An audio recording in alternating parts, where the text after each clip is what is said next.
taking action for you. 7 Action News at 11 starts right now. Hospital horror. A local family demanding answers. They need to tell the truth about what happened. Their daughter now requiring constant care. They failed this family from the day that they walked in the hospital until the day that they left. Who they're accusing and how they plan to get justice.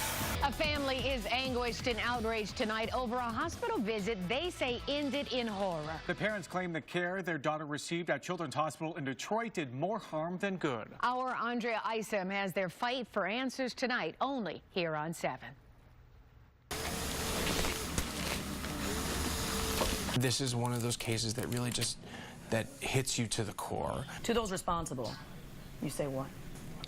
First of all, they need to come clean. They need to tell the truth about what happened. The truth, Attorney Goodman Acker says, about what this notice of intent to file suit claims took place 2 years ago, around this time in the month of March at Children's Hospital. They failed this family from the day that they walked in the hospital until the day that they left.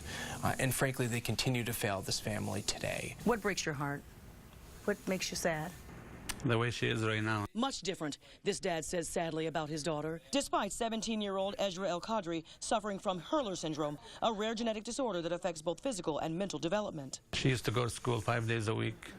She used to be very active with her friends at school. Now Ezra is a shell of who she once was, requiring round-the-clock care. She is very limited to what she can do. We have to do everything for her. How on earth did they get here? How did Ezra go from thriving to wondering if she'll even survive? We're dealing with permanent and serious injuries. Ones, they tell Action News, happened when Ezra was admitted to Children's Hospital after experiencing what appeared to be a seizure. When someone has a seizure and they are confined for a certain amount of time, they need to be checked. You have to make sure that these pressure ulcers aren't developing.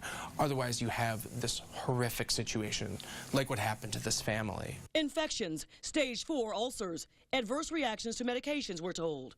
We have more images, but they're too graphic to show. 3 days, and you're talking about the worst level of ulcer possible. I mean, you're seeing down to the bone. Nobody was given the attention they're supposed to give. They messed up, that they did not meet the standard of care required here. There are always two sides to every story. Did everything transpire the way Ezra's parents and their legal team says it did?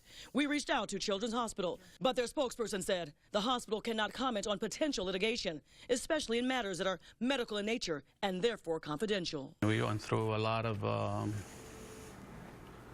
scary times. What do you want at the very least? You know, I want justice. You know. And that would be what? Justice in this situation starts with answers for the family. The other part is making sure that she has the care that she needs for the rest of her life. I love her.